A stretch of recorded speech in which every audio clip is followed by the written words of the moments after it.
Today I'm modeling for advantage and kitbashing to spite. You see, I like making chaos spawn that fit the army that they belong to, such as these guys for my world eaters, and I'm using these guys, the Galloppox infected, for my death guard.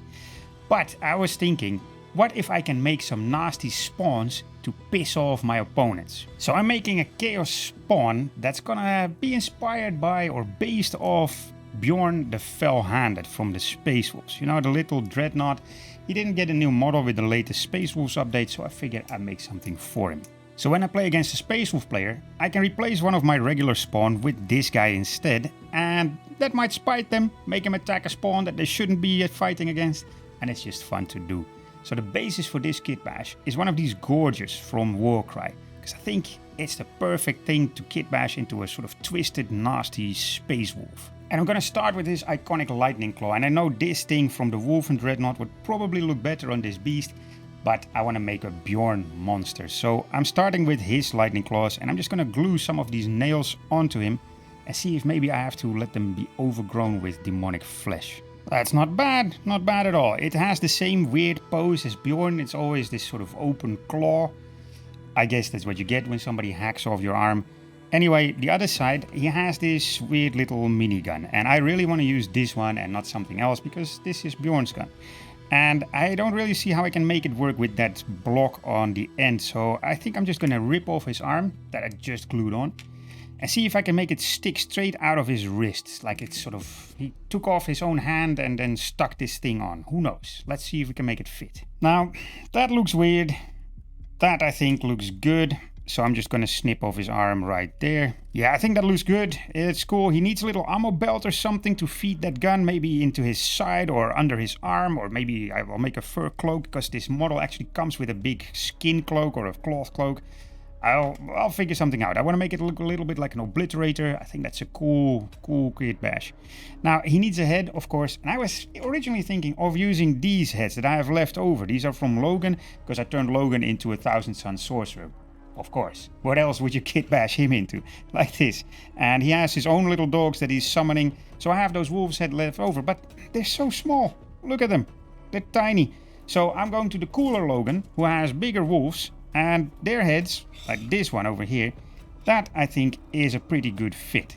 So let's see if I can get that onto this body. Now I'm gonna have to clean up some of these bits around his neck. And maybe I'll have to actually snip off most of the neck. But I think this is a pretty good look like this. Yeah, this is what I had in mind. A massive, real werewolf looking monster. So I think I need a little bit of fur sculpted here on the back and on the chest, just to blend that head a little bit in better, but also to give him a bit more of that werewolf vibe. Maybe I won't do actual green stuff. Maybe I'll just stick on some hair. I'm not 100% sure yet. I think I'll leave the cloak like this. I was thinking of making that a fur cloak as well, but you know, fur on fur seems a bit redundant. I could paint this as a nasty skin cloak, like a bit of flayed skin. I think it's a good reference with the skin wolf that I really love from Warhammer Fantasy, but also the whole idea of a werewolf wearing human skin again. I think it's very nasty. But before any of the green stuff happens, I think I need to figure out how to do this ammobelt over here to make that gun look a little bit more like it's supposed to be there, and to figure out how I'm gonna fix this claw over here. And for the ammobelt, I found these two. I got these heavy bolters. I think they're from a Land Raider or some other kind of vehicle. I can just snip off these ammobelts, and then I'll just have it hanging right here under his arm, kind of attached to the gun. And I'm not gonna stick it underneath anywhere or make it look like it's coming out of some ammo drum or anything like that.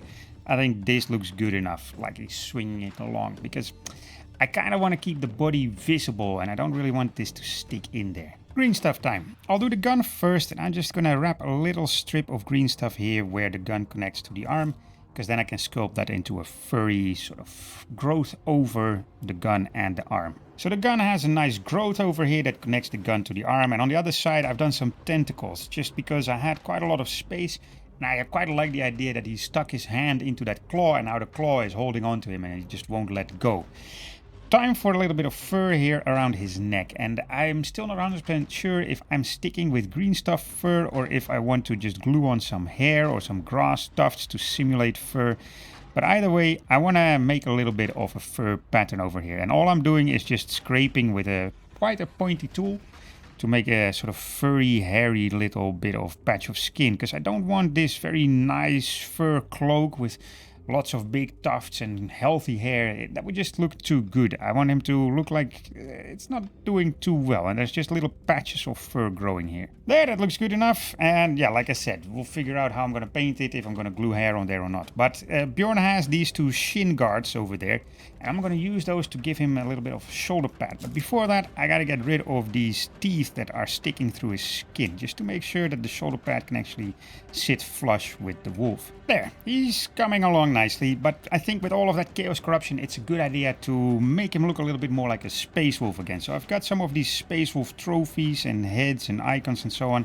And first I want to see if I can fit this thing right up here and sort of squash it into the green stuff while still keeping that cloak on his back, because I really like the cloak and I really want to keep it, but I might just, I don't know, put it right in here and push it down into the green stuff. There, that gives me a nice ledge, and when the green stuff is dry and hardened, I'll just glue it on there with some super glue. Now I got a few other bits and pieces, some space wolf icons, something from the wolf and so on, and I'm just gonna glue them onto his body in places where it's relatively visible. You know, I want to make sure that these details actually stick out. And it's one of these things. This is from the actual Bjorn kit, and I got some other heads and tails and bits and pieces.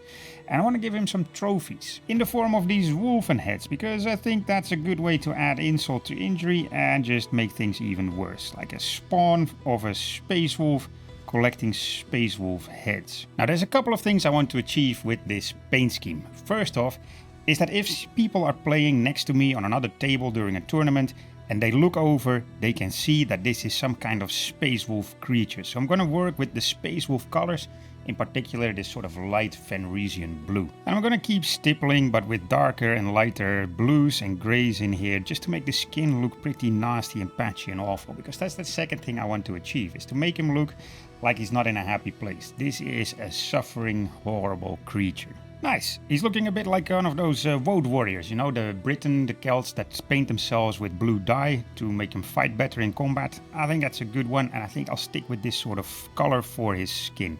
It just needs some washes and some grinding and some more mottling and so on. But I'm first going to make the fur a little bit darker, a little bit more blackish gray, and I'm going to start blocking in some of the colors on the rest of the model. Great, this gives me a bit of an idea of where the light and the dark on this miniature is. So the claw, of course, is going to be glowing. It's going to be a big lightning claw, and this skin is going to look nasty and infected with these tentacles coming out. And on this side, it's going to be pretty dark, maybe a little bit of gold details, but mainly just dark metal gun.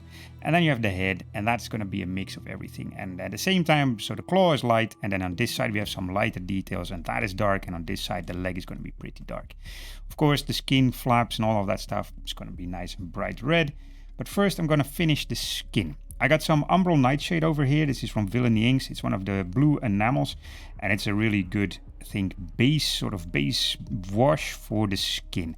I'm going to model it a little bit more, add some more variety and detail with some blacks and maybe a little bit of green. We'll see. But first, a little bit of red, especially around the joints and places where the skin is stretching. This is Caput Mortem. It's not as bright as the other one, the Carrion Crimson from the Villainy Inks, but it's a good starting point. Now a bit of Carrion Crimson, that's much brighter red, just to start giving this impression that, yeah, like I said, he's suffering. It's not a good thing to be a chaos spawn like this. It's time for some of the metals, because I want to let the skin and the fleshy bits and so on rest a bit so that the paint cures and I can go over it again with another layer of effects.